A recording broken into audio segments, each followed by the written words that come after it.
দিদি, ও দিদি। থামো দিদি, থামো থামো থামো থামো থামো, ব্যাস ব্যাস ব্যাস, অনেক হয়ে গেছে, অনেক হয়ে গেছে, বাস করো বাস করো, একটু দয়া দেখাও আমাদের ওপরে, একটু একটু দয়া দেখাও প্লিজ প্লিজ।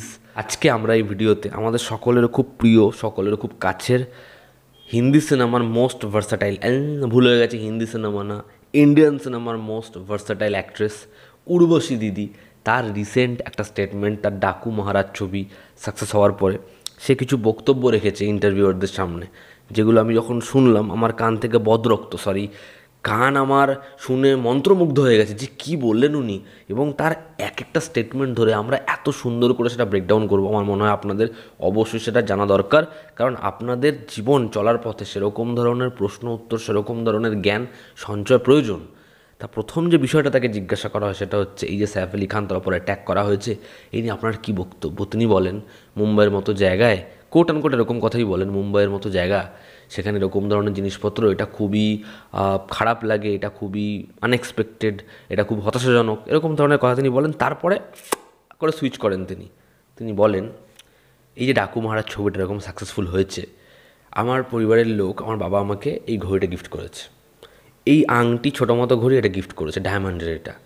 এবার এটা তো আমি বাড়িতে রাখতে পারবো না, আমি তো এটা পরে বেরোতে পারবো না। এবার আমাদের মতো লোকেদের যাদের এরকম ধরনের দামি দামি জিনিস রয়েছে, আমরা তো সেফ নই। बम्मा बहन पे आ जाऊंगा मैं इनकी। মানে কি, সাইফ আলি খান তার ইঞ্জুরির সাথে তার ডায়মন্ডের ঘড়ি, ডায়মন্ডের রিং, ডাকু মহারাজ খুব ইম্পর্ট্যান্ট। আপনারা নিশ্চয়ই ওই একটা গল্প আছে না, ওটা শুনেছেন, যেখানে একজন খালি কুমিরের রচনাই বলতে পারে, তাকে যদি ক্ষেত নিয়ে রচনা বলতে বলা হয় সে কুমিরে চলে যায়, তাকে যদি আকাশ নিয়ে রচনা বলতে হয় সে কুমিরে চলে যায়, তাকে যদি জল নিয়ে রচনা বলতে হয় কুমিরে চলে যায়। সাইফ আলি খানের ইঞ্জুরি, তার সাথে তার ডায়মন্ড রিং, তার ডায়মন্ড ঘড়ি, এটা তিনি কোথায় রাখবেন? কি সেন্সিটিভ মানুষ ভাই, কি দেখার ভঙ্গি। তার এই যে গান, এই ছবির দাবিড়ি দুবিড়ি, যেটা নিয়ে ভীষণ পরিমাণে ট্রোল হয়েছে, ওরকম ধরনের স্কার্ট টেনে মারা, ওরকম ধরনের স্টেপ, সেটা নিয়ে তিনি বলছেন যে এখানে বালাকৃষ্ণাকে কিংয়ের মতো দেখিয়েছে আর ওকে কুইনের মতো দেখিয়েছে। মানে কোন কোন বালের দুনিয়াতে কিং আর কুইনরা এরম এরম করে? কি প্রশ্ন করা হয়েছে, কি উত্তর দিচ্ছে, এবং একটা মানুষ কতটা কতটা দূরদৃষ্টি সম্পন্ন ভাবুন, সে নিজের দৃষ্টি দূরেই রেখে দিয়েছে। সে বলছে 1978-এ শ্রীদেব একটা ছবি করেছিল, যেই ছবিতে তার বয়সে এতটাই ডিফারেন্স ছিল, সেটা একটা তেলেগু ছবি ছিল। মানে তাহলে যদি ওটা 1978 হয় এবং এটা 2025 হয়, এত বছর, মানে ওদিকে 22 এদিকে হচ্ছে 25, 47 বছর, 47 বছরে মানুষ তো এগোয়, মানুষ তো নিজের যে ভাবনা সেটা এগোনোর কথা ভাবে, সেখানে এ নিজের ভাবনাকে একদম দূরদৃষ্টি সম্পন্ন হওয়ার জন্য দূরে রেখে দিয়েছে এবং বলছে সেই ছবিতে এজ গ্যাপ আরও বেশি ছিল, তো আমারটা একটু কম, তো এটা নিয়ে আমারটা নিয়ে ট্রোল করার আগে ওটা নিয়ে ভাবা উচিত। লোক এখন বেশি ট্রোল করে। कुत्ता टॉमी साडा कुत्ता कुत्ता क्या करूं मैं मर जाऊं, क्या करूं मैं मर जाऊं। আর দিদির আমরা একটা হিপোক্রেসি বলি, তো দিদি একটা ছবি করেছিল JNU, সেখানে সে বলেছিল এই ছবিটা তার খুব কাছের ছবি, খুব পার্সোনাল জায়গা থেকে ছবিটা সে বিশ্বাস করে। সেই ছবিতে একটা মেয়ের ড্রেস নিয়ে কমেন্ট রয়েছে, সেই মেয়েটা কি পরেছে, কতটা রিভিল করেছে, সেটা নিয়ে একটা কমেন্ট রয়েছে, সেটা তিনি করতে পারেন এবং বলেন যে এটাই সে বিশ্বাস করে। তারপর দাবিড়ি দুবিড়ির মতো গান, যেখানে তার যা হুক স্টেপ, যেরকম ধরনের জিনিস, সেটা দেখলে যথেষ্ট নোংরা মনে হয়, সেটাকে তিনি জাস্টিফাইও করতে পারেন। हमारा मर्जी है, हमारा दिस इज अवर टारगेट।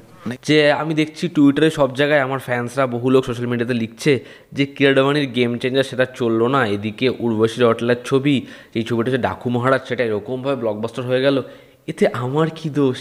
সেই ছবিটা ডিজাস্টার হয়েছে, কিরাডামানির ছবি ডিজাস্টার হয়েছে, বাট আমার ছবি, আমি অভিনীত ছবি ব্লকবাস্টার হয়েছে, এটাতে আমি কি করতে পারি? এটাতে আমার কি দোষ? আর আপনারা বলুন, এই কথাটা শুনে আপনাদের কোথাও মনে হয়েছে যে উর্বশী দিদি কিয়ারাকে ছোট করেছে বা তার ছবিকে ডিজাস্টার বলেছে? আপনাদের মনে হয়েছে? আমার তো মনে হয়নি। আমার তো মনে হচ্ছে সে এটাই বোঝাতে চেয়েছে যে সে কতটা ভার্সাটাইল। যদি লোকে এটা নিয়ে আলোচনা করে, লোকে এরকম ধরনের স্টেটমেন্ট দেয়, তার কি করার আছে? আমি বুঝে পাচ্ছি না এই বাঞ্চদ লোকগুলো কোথায়, যারা এই কথাটা বলছে। গেম চেঞ্জার কিরাডামানির ছবি, বাট সেটা চললো না, উর্বশীর ছবি ডাকু মহারাজ সেটা চললো। এটা কোন লোক বলছে? দেখান তো আমাকে, কোন লোক বলছে? যে লোকগুলোকে শুধুমাত্র উর্বশী দিদি দেখতে পাচ্ছে, আমরা দেখতে পাচ্ছি না। लौड़े हो तुम, वो भी टेढ़े वाले। এরপর হচ্ছে সে বলছে সে ভার্সেটাইল হতে চেয়েছে, সে প্রথম থেকেই ঠিক করে রেখেছিল সে কীরকম ধরনের ছবি করতে চায়। তারপর সে JNU লেজেন্ড গ্রেট গ্র্যান্ড মস্তির মতো কন্টেন্ট বাঁচে। এই ইন্টারভিউতে এই গান দাবিড়ি দিবিড়ি নিয়ে তিনি এমন একটা কথা বলে ফেলেছেন যে এই যে গানটা আছে না দাবিড়ি দিবিড়ি, সেটা করতে গিয়ে তার কত কষ্ট হয়েছে, তার শরীরে কত দাগ আছে। এবং আমি বুঝতে পারছি না বলার সময় এরকম তাকানোর মানে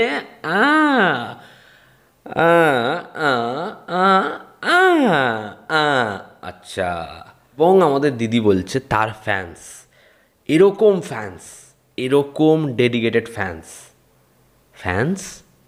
কোথায় ফ্যান্স দিদির কোথায়?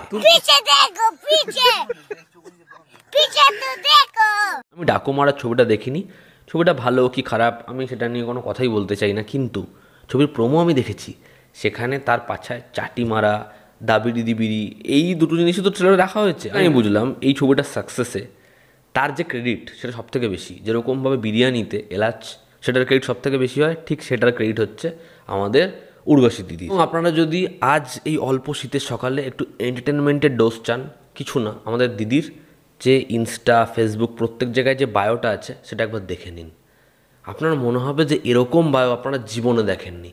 তার যা যা ক্রেডিবিলিটি, যা যা জিনিসপত্র সে করেছে, ভাই ওটা দেখে তো আমার বাহাত কেঁপে স্যালুট করতে চলে গেল। আপনারা জীবনে যেরকমই সাকসেস চান, যেরকমই আপনাদের মোটিভেশন থাকুক, যা যাই করুন, জীবনে চাইবেন কনফিডেন্স এরকম ধরনের থাকে। এই ছিল আজকের ভিডিও। এতে আপনাদের কি অপিনিয়ন জানাবেন, জানান তো আমাদের পাশে আছে। আবার দেখা হচ্ছে, টেক কেয়ার।